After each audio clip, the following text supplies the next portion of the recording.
han quedado en casa. Pues entonces el título del mensaje de hoy viene al pelo. Despierta, reacciona. ¿Estás dormido? ¿Estás dormida? Pues despierta, reacciona. Ese es el título del mensaje que tenemos para hoy. ¿Cuántas veces incluso hemos dicho o nos han dicho y hemos escuchado esta frase, ¿no? Despierta. Como diciendo que no te enteras, mira lo que está pasando a tu alrededor y no te estás enterando de nada, te lo estás perdiendo todo. Y en el Señor no nos podemos perder nada. Tenemos que estar bien despiertos.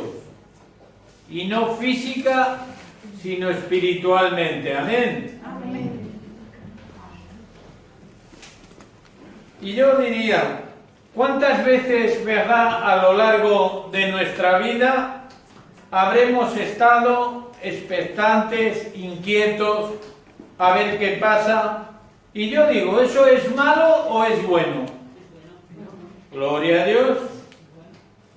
Sin duda alguna yo digo que es bueno, ya que esa actitud, ¿qué hace? Esa actitud nos permite estar en alerta, sentirnos realmente vivos y experimentar nuevas sensaciones y vivencias.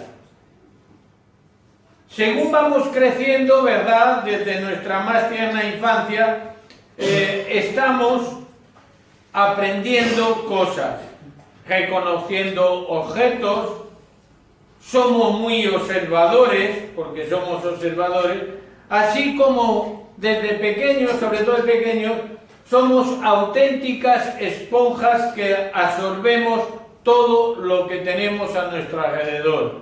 Miramos, escuchamos y nos vamos quedando con todo. Lo que militarmente podríamos denominar en estado de prevengan, atentos, alerta. Pero cuando entramos ya en una edad adolescente, seguimos igual, atentos, expectantes, pero con nuevos conceptos, nuevas sensaciones propias ya de esa edad. Nos preparamos más a fondo, ¿verdad? Unos estudian, otros aprenden un oficio, porque en esa edad, ya mucho más joven, tenemos que empezar a saber qué queremos. Y comienzan también, como no, a aflorar en nosotros, y más intensamente, nuevas sensaciones y sentimientos, porque es propio de esa edad, que la propia naturaleza, sin duda alguna, se encarga de despertar en cada uno de nosotros, porque no olvidemos que fuimos creados con Dios, con emociones y con sentimientos. Y también, como no, comienzan a despertarse en nosotros dudas que nos traen a su vez indecisiones. ¿Qué hacemos? Y así comenzamos de esa manera a madurar. Empezamos a ser ya personas adultas y sin lugar a dudas, si somos adultas, consecuentemente deberíamos ser todos responsables. Hacer con tu vida, saber qué hacer con tu vida y cómo conseguirlo. Porque es tan importante el saber qué es lo que quieres para tu vida, como qué camino vas a tomar para conseguir aquello que está en tu corazón y quieres hacer. El estar expectante, como decíamos, sin lugar a dudas es bueno, pero tal vez esa oportunidad que esperabas ha llegado y en cambio tú no la has sabido reconocer, o como dicen hoy día, he pasado de ella. Qué triste, ¿verdad? Haber estado pasando años absorbiendo conceptos, estudiando, supuestamente preparándote para afrontar toda la vida que tenemos por delante, y que llegue la oportunidad de tu vida y la desaproveches. Y como dice el dicho, a veces el tren no vuelve a pasar y lo perdiste y no te subiste y no pudiste viajar para ver realizados esos sueños que tú tenías. ¿Por qué? Porque cuando no somos disciplinados en pautas y normas y tampoco nos dejamos aconsejar, el resultado, hermanos, es nefasto. Y luego, ¿qué haremos?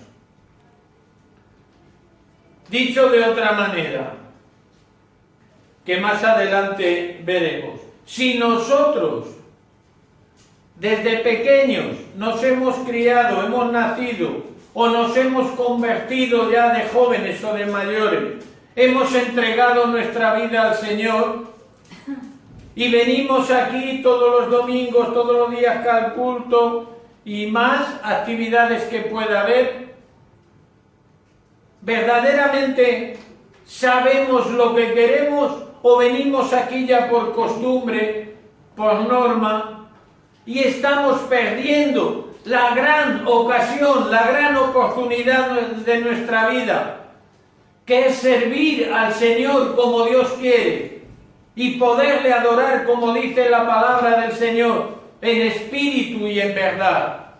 Y cuando nos queremos dar cuenta, han pasado los años y no es que sigamos igual, porque yo os aseguro que dice, bueno, aquí me quedo, no pasa nada. No, aquí te quedas, no.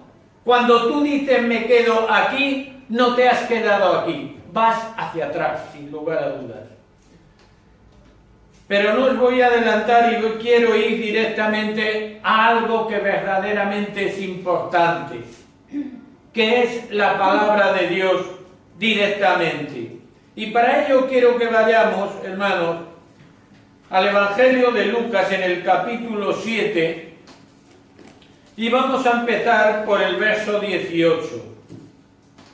Nos dice la palabra que venían, aquí nos explica que venían los discípulos de Juan del Bautista asombrados. ¿Por qué?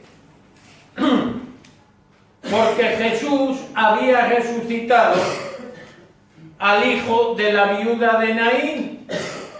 Y los discípulos de Juan se quedaron atónitos al ver eso. Y dice en el verso 18, los discípulos de Juan le dijeron las nuevas de todas estas cosas, y llamó Juan a 2 de sus discípulos, y les envió a Jesús para preguntarle, ¿eres tú el que ha de venir o esperamos a otro? ¿Qué preguntas hacía Juan, no? Dice, cuando pues los hombres vinieron a él, dijeron, Juan el Bautista, a él se refiere a Jesús, el Bautista nos ha enviado a ti para preguntarte, ¿eres tú el que ha de venir o esperamos a otro? Pero mirad, dice el verso 21, en esta misma hora sanó a muchos de enfermedades y de plagas y de espíritus malos, y a muchos ciegos les dio la vista. Solo con esto la respuesta está clara, o debería estar clara. Fijaros qué demostración de poder hizo Jesús. Sanó multitud de enfermedades, hubo liberación de espíritus, y a muchos ciegos dice que recobraron la vista. Gloria a Dios. Y yo pregunto, ¿cuántos ciegos habría de ojos? Dice que sanó a muchos. Pero ¿cuántos ciegos espirituales habría entonces? Y hoy día sigue habiendo. Y dentro de la propia iglesia del Señor, no vamos a hablar de esas puertas para afuera. Porque como decía un dicho popular, la ropa sucia se lava en casa. Y aquí tenemos que venir a lavarnos, a limpiarnos y a recibir todo lo que Dios tiene para cada uno de nosotros. Y entonces, tras esta pregunta, a mí se me ocurre pensar, ¿es posible que Juan en ese momento padeciera una ceguera espiritual? porque para que el propio Juan preguntara, que mandara a sus discípulos a Jesús a decirle, ¿eres tú el que ha de venir o hay otro? No había suficientes pruebas de poder y de gloria. ¿Quién iba a poder hacer lo que Jesús hacía? Nadie. Dice el verso 22, y respondió Jesús, les dijo, id y haced saber a Juan lo que habéis visto y oído. Es decir, con que le contéis esto, ya le estáis dando la respuesta. Él ya sabe. Los ciegos ven, gloria a Dios. Los cojos andan. Los leprosos son limpiados.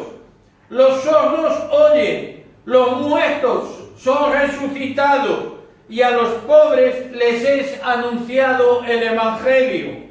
Bienaventurado aquel que no halle tropiezo en mí. Gloria al Señor. ¿Cuántos de los que aquí estamos están convencidos de que Jesús resucitaba muertos, limpiaba leprosos y sanaba enfermos? Amén. Entonces, ¿por qué no tenemos esa claridad espiritual de miras que tendríamos que tener siempre? Porque cuando uno tiene claro todo esto, la forma de actuar, la forma de vivir, la forma de expresarse es completamente distinta, es completamente diferente a lo que éramos antes de entregar nuestra vida al Señor. Pero a mí hay algo que verdaderamente me impactó cuando yo leí este último verso 23. Bienaventurado aquel que no haya tropiezo en mí. ¿Es posible que alguien haya tropiezo en Cristo? ¿Cómo puede ser eso? ¿Cómo diría entonces, bienaventurado aquel que no haya tropiezo en mí? Tenemos que irnos al contexto, al lugar y a la historia y en el tiempo en que Jesús dijo esto. Mirad, ¿qué es lo que verdaderamente quiso decir Jesús con esto de no hallar tropiezo en mí? Si vemos, veréis, Jesús, al haberse criado en Nazaret, su residencia, como sabéis, la tenía en Galilea. Era pobre, escaso relieve social, entonces, la de sus familiares. La condición menospreciable de sus seguidores. Porque a Jesús le seguía de todo. Todo esto era para muchos motivo de escándalo. ¿Cómo voy a ir yo con este hombre? Entre comillas, que diría el mundo, con la gentuza que le sigue. Si su familia no era una familia noble, eran pobres, no tenían, eran de escasos recursos. Y aún encima Galileo, ¿qué más quieres? ¿Dónde voy yo con este? Y entonces era lo que quería decir Jesús. Por eso es bienaventurado, bendecido por Dios todo aquel que es prudente, humilde y bien dispuesto para seguirle y no tomar el oído para escuchar todas las murmuraciones. ¿Cuántas veces hoy día en la iglesia del Señor esas murmuraciones están presentes? Uy, pues el pastor tal, pues la pastora fulana, uy, pues yo a esta iglesia no voy porque... ¿En qué estamos pensando? ¿En el hombre o en el Señor? ¿Estamos en la carne o estamos en el espíritu? Yo quiero tener una vida espiritual, fructífera, grande. Pero la carne aquí está, y en mi caso se ve. Y eso lo dice mi hija de bastante. Mejor que no hable la madre. Gloria a Dios. Por eso se puede estar rellenito, pero que se vea más el espíritu que la carne. Y solo lo vais a ver si miráis con los ojos del espíritu. Porque si miramos con los ojos de la carne, aquí y de esas puertas para afuera no nos libramos ni uno. El que no tiene de chapa, tiene de pintura. Y a la iglesia del Señor, todos vienen como los coches a los talleres, porque a alguno nos falla una cosa, a otros nos falla otra, pero todos necesitamos del Señor. Amén. Todos sabemos, cada uno sabe lo que está pasando en su vida, pero lo que tenemos que tener claro es quién nos va a dar la solución a ese problema que tenemos en nuestra vida. Eso es lo verdaderamente importante. Pero mirad, hablando de lenguaraces y de lenguas sueltas y de la chicha, también tenemos un ejemplo muy claro en la palabra de asombro e incredulidad entre la gente y entre la gente de su propia tierra, de la gente de Jesús, que lejos de dar gracias a Dios por ese bendito paisano y tener gratitud, mirad lo que sucedió. Si nos vamos al Evangelio de San Marcos en el capítulo 6, verso 1, en adelante vemos, y nos dice así: salió Jesús de allí y vino a su tierra. A Jesús se le ocurrió ir a su pueblo a ver a sus paisanos, y le seguían sus discípulos. Y llegado el día de reposo, comenzó a enseñar en la sinagoga, y muchos oyéndole se admiraban. ¡Jo! Nuestro paisano. Y parecía tonto lo que sabe, ¿verdad? ¿Cuántas veces hemos dicho, pero si a ese le he conocido yo desde chiquitito? Y era más tonto que Abundio, que echó una carrera solo y llegó el segundo. Se alucinaba. Y decían, ¿de dónde tiene estas cosas? Pero viniendo de donde viene, qué chico más listo, ¿verdad? ¿Y qué sabiduría es esta que le es dada? Y estos milagros que por sus manos son hechos. Si no lo llego a conocer, yo diría que no es él, no es el hijo de José, el hijo de María. Y dice, ¿no es este el carpintero, hijo de María, hermano de Jacobo, de José, de Judas y de Simón? ¿No están también aquí con nosotros sus hermanas? Y se escandalizaban de él. En vez de decir, gloria a Dios, ¡qué paisano tenemos! Decían, pero bueno, ¿y este con la familia que tiene? Si por deber deben hasta de callarse, que son pobres. ¿De dónde ha salido tan listo? ¿En qué sitio ha ido a estudiar a este? ¿Dónde le han mandado? Y veían más, y escuchaban más la murmuración que lo que Jesús, su paisano, les traía, que era bendición para sus vidas. Dice, mas Jesús le decía, no hay profeta sin honra, sino en su propia tierra, entre sus parientes y en su casa. ¿Qué cosa, verdad? Esto recuerda a ese refrán tan famoso que dice, si en esta vida te han de jorobar, por tu casa han de andar. Pues mira lo que dice Jesús. No hay profeta sin honra, sino en su propia tierra, entre sus parientes y en su casa. ¿Eso qué quiere decir? Que sus parientes también le daban, también murmuraban, también criticaban. Dice, y no pudo hacer ya ningún milagro. O sea, ya dijo, hasta aquí llegué, ya no aguanto más. Salvo que sanó a unos pocos enfermos, poniendo sus manos sobre ellos. Y estaba asombrado de la incredulidad de ellos, y recorría las aldeas de alrededor enseñando.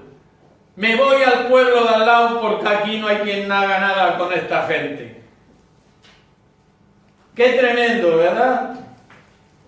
Creo que es un ejemplo muy claro, y aunque este tipo de hechos ocurrió hace más de 2000 años, parece que ha sido un cuarto de hora, porque es absolutamente actual. Hoy día sigue pasando lo mismo. Os puedo asegurar que es actual. El mundo sigue haciendo lo mismo que hizo con Jesús hace 2000 años. ¿Y sabéis qué es lo más triste? Que no voy a irme de esa puerta para afuera, sino de esa puerta para adentro.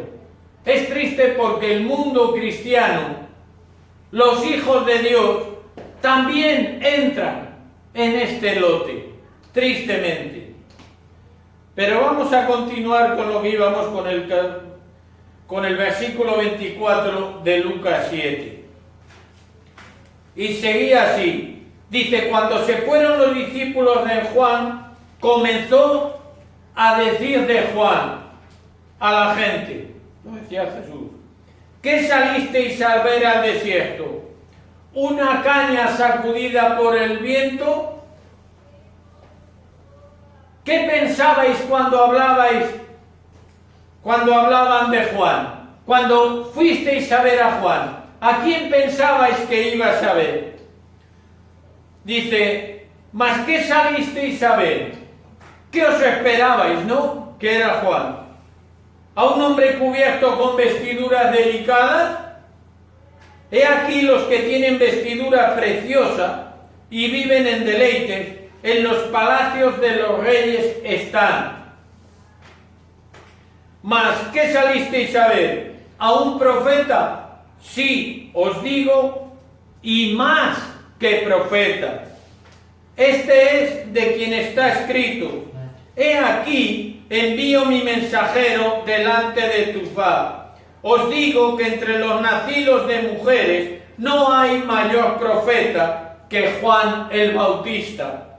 Pero el más pequeño en el reino de los cielos es mayor que él. Gloria al Señor. Por lo tanto, más adelante hablaremos de esto. Qué importante es valorar lo que Dios nos da a cada uno. ¿A ti qué te ha puesto? ¿En labradores? ¡Gloria a Dios! Bendice labradores, bendice al Señor desde labradores. Estate en primera línea de batalla en labradores, porque hay mucha tierra que conquistar, muchas almas para el Señor, y para eso Dios te ha traído aquí. No vayamos a recolectar en huerto ajeno, porque Dios nos ha dado tierra propia. Amén. Y tendremos el día que Él nos llame a su presencia y nos tengamos que presentar a Él, tendremos que mostrarle cuál es el fruto de cada uno. Y eso es muy serio, hermanos. ¿Cuántos hay que van de congregación en congregación? Y cuanto más grande, mejor, ¿verdad? Que busca a Dios. ¿Qué busca? A Dios en la multitud. En congregaciones de 3.000, 5.000. Al predicador estrella. O busca a Dios allá donde Dios le ponga. Y escucha la palabra del siervo que Dios ha permitido que esté ahí. ¿Cuántos no han oído muchas veces? Uy, vámonos a tal sitio, que viene fulanito, que viene la hermana tal, y hace unos milagros, hace unas cosas. No hace nada. Dios no hace acepción de personas. Todo está en nuestra voluntad, en nuestra actitud, para que el Señor obre. La bendición de Dios no está en la multitud, está en uno. ¿Sabes en cuál?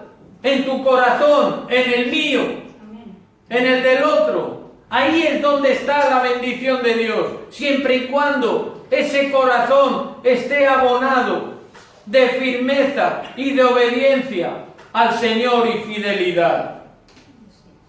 Al principio, antes, hermanos, de pasar a leeros esta palabra de Dios en Lucas 7, hablábamos del crecimiento, digamos, natural del hombre, ¿no? Cómo se desarrollaba desde pequeñito esa esponja que va absorbiendo, por denominarlo de alguna manera.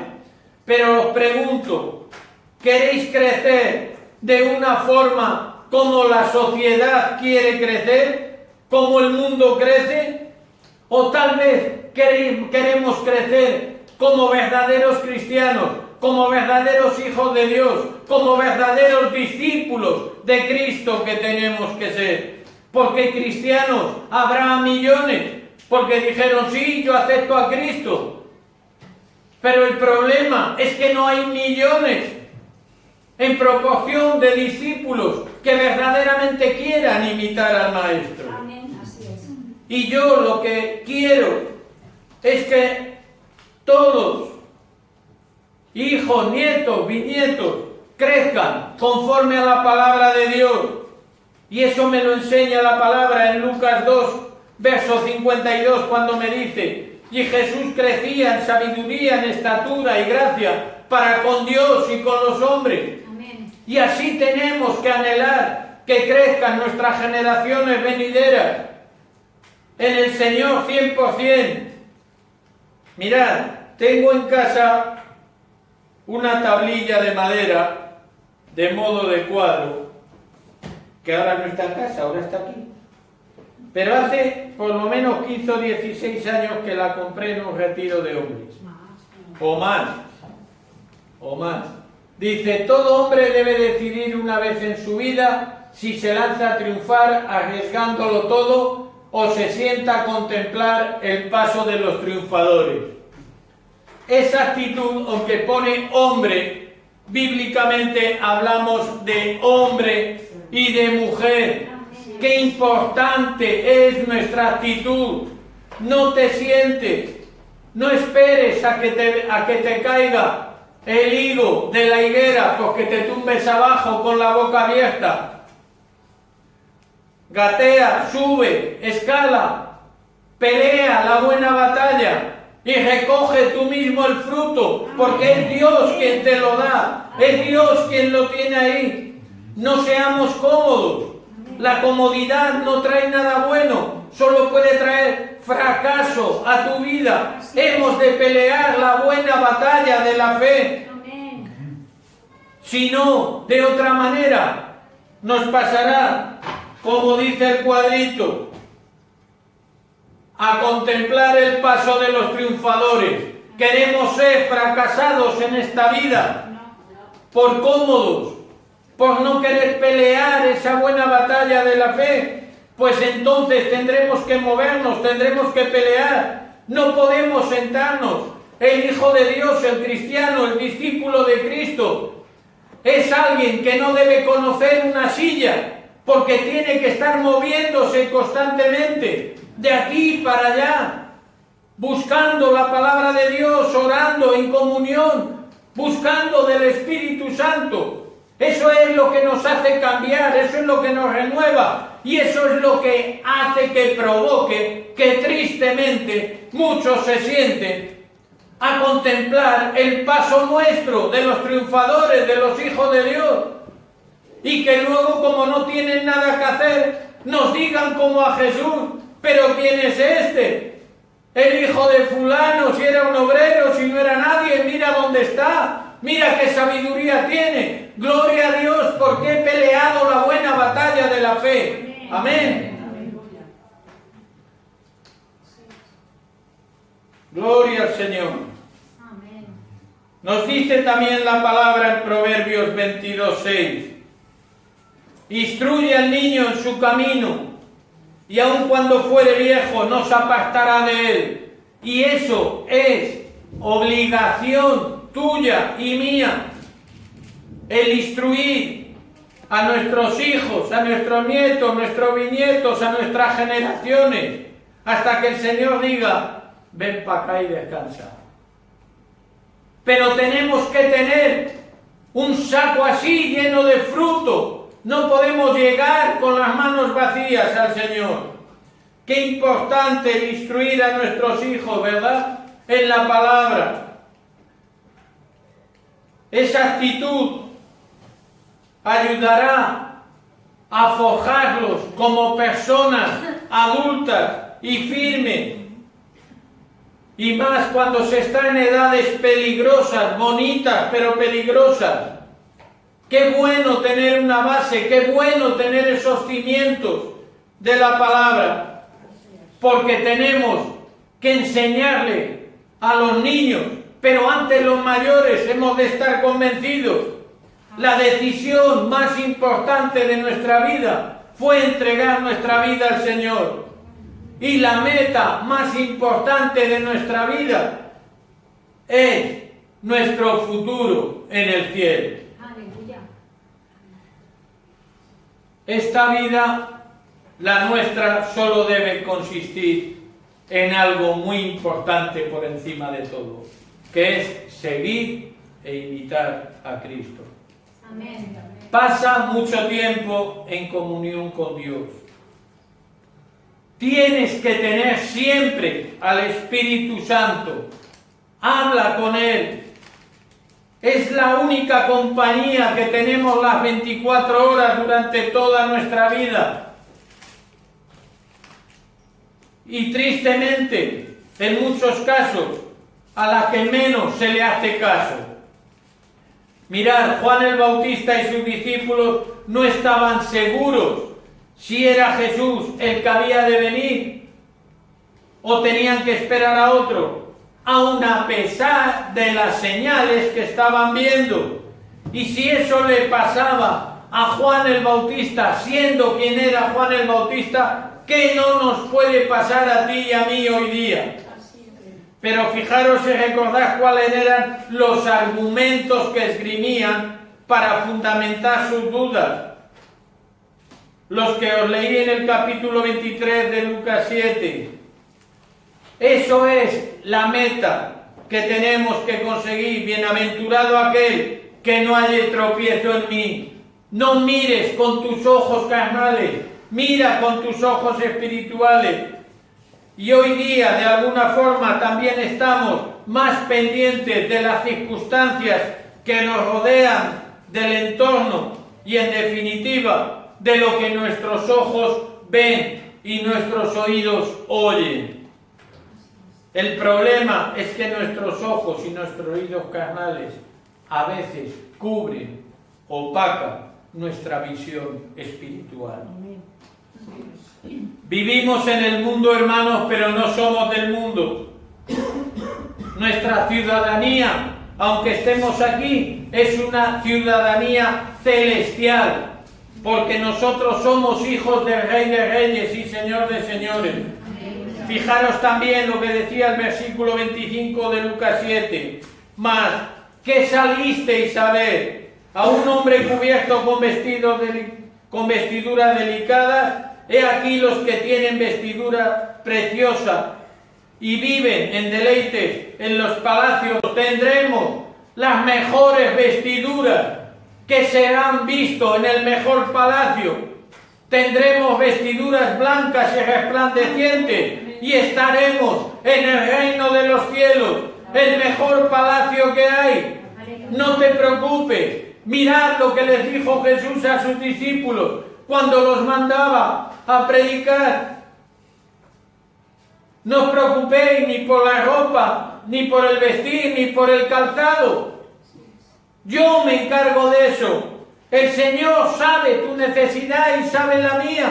Y te va a dar justo lo que necesitas en cada momento. Queridos hermanos, un rebaño es guiado por un pastor. La palabra nos muestra que el pastor conoce a sus ovejas y dice que a cada una llama por su nombre, ¿verdad? Creedme que es imposible, totalmente imposible, ser un buen pastor si no hueles a oveja. Tienes que oler a oveja, pues eso indica que estás cerca del rebaño, convives con el rebaño, estás con ella. Yo quiero oler a oveja. Y no se estoy llamando ni churra ni merinas, ¿eh? Entendámonos. Pero yo quiero oler a oveja. Yo quiero estar con la grey que Dios me ha puesto. Amén. Que sois vosotros. Amén. Para cuidaros y estar pendientes de vosotros. Amén. Y para eso no necesito grandes cosas. Solo necesito una cosa fundamental, que es obedecer a Dios y cumplir con la responsabilidad que me ha dado. Y pensamos que los hombres que están todo el día viajando, todo el día metidos en aviones, miles de personas que les escuchan, gloria a Dios, pensamos que son los mejores.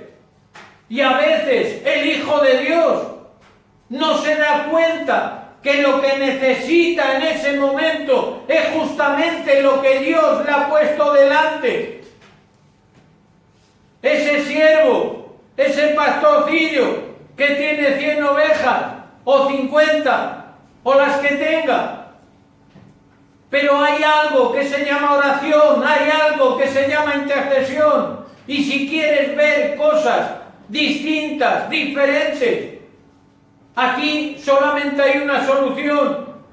¿Qué es lo que estás haciendo hoy día? Te levantas, trabajas, te lavas, comes y te duermes. Pues entonces quiere decir que si no ves lo que tú quieres en otros sitios, tendrás que orar, tendrás que interceder, tendrás que pasar tiempo con Dios para aquello que anhelas en tu casa, en tu congregación y en tu vida. Dios abra la puerta de la bendición y lo ponga delante tuya. Gloria al Señor. Aleluya.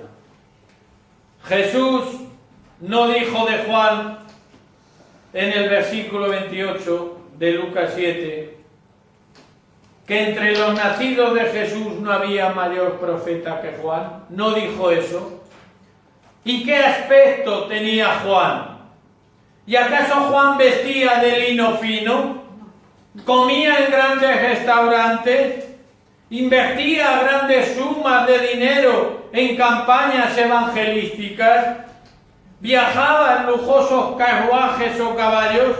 ¿O más bien olía a oveja y cada una les llamaba por su nombre? Y de este hombre, con estas pintas, entre comillas, que iba vestido con piel de camello, de este hombre que el mundo diría, ¡wow! Cualquiera va con ese elemento, vaya pintas tiene. Pues de este hombre Jesús dijo que era el profeta más grande nacido de mujer. Entonces, ¿qué estamos mirando? ¿Las apariencias? ¿Lo que ven nuestros ojos? ¿O queremos por un momento cerrar los ojos y ver lo que Dios ve? Si no volvemos al cristianismo del primer siglo, llámese como ejemplo el libro de Hechos, y abrazamos la verdadera esencia del Evangelio y seguimos deslumbrándonos por todo lo que el enemigo nos quiere poner delante, sutilmente para desviarnos del Evangelio, hermanos, si no dejamos todo eso a un lado, nunca veremos la verdadera gloria de Dios. Orar, buscar de Dios, estar en comunión con Él y pasar mucho tiempo con Él, y os mostrará dónde está su iglesia, dónde está la iglesia del Señor con poder. Aquellos que huelen a oveja y anhelan vivir ese cristianismo del primer siglo, anhelan tener la vida de ese libro que nos relata el libro de Hechos, anhelan ser verdaderos discípulos. Recordemos en Marcos 16, versos 17 y 18, cuando nos dice: y estas señales seguirán a los que creen. En mi nombre echarán fuera demonios, hablarán nuevas lenguas, tomarán en sus manos serpientes, y si bebieren cosa mortífera no les hará daño. Sobre los enfermos pondrán sus manos y sanarán. Con esto, lo que el Señor te está diciendo es que a ti y a mí nos ha dado poder, y poder de lo alto, que ese poder no hay quien te lo quite.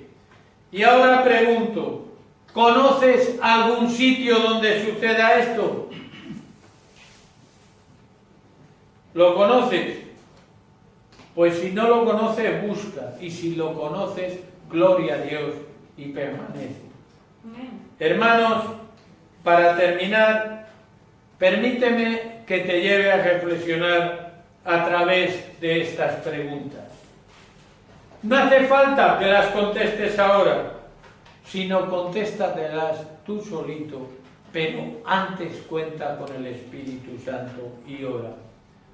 A veces nos preparamos para muchas cosas, pero cierto es que a veces no sabemos ni por qué. O a veces decimos aquello de ¿dónde va Vicente? ¿Dónde va la gente? Vamos porque van muchos, pero ¿sabes dónde van? No, pero van muchos.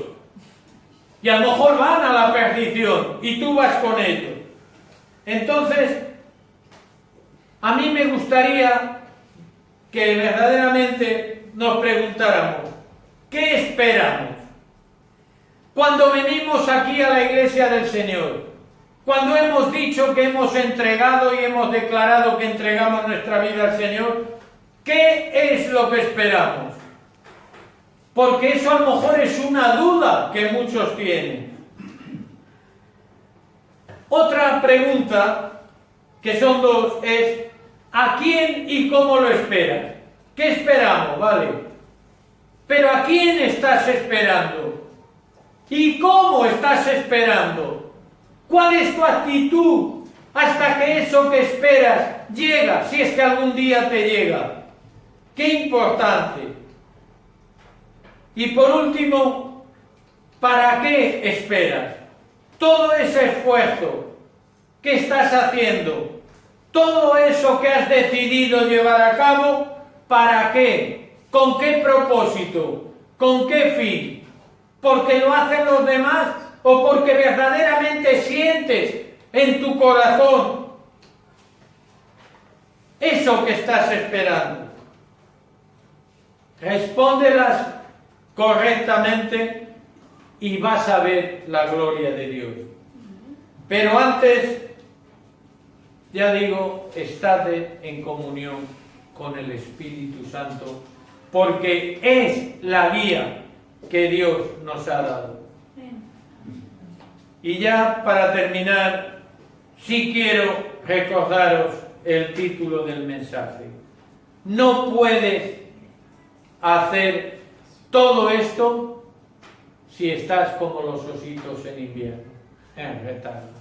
Por lo tanto, despierta y reacciona. Ese es el principio y el final. Y mientras llega ese final y estás con los ojos no carnales, sino espirituales bien abiertos, y reaccionas no a cualquier cosa, a la palabra de Dios, os puedo asegurar que estáis en el camino correcto de la perfección. Y ese camino solo lleva a un sitio, que es a pasar una eternidad en el reino de los cielos. Hermanos, la palabra confío que esté en vuestro corazón y que el Espíritu Santo sea quien guíe vuestra mente, porque todos lo necesitamos. Que Dios os bendiga.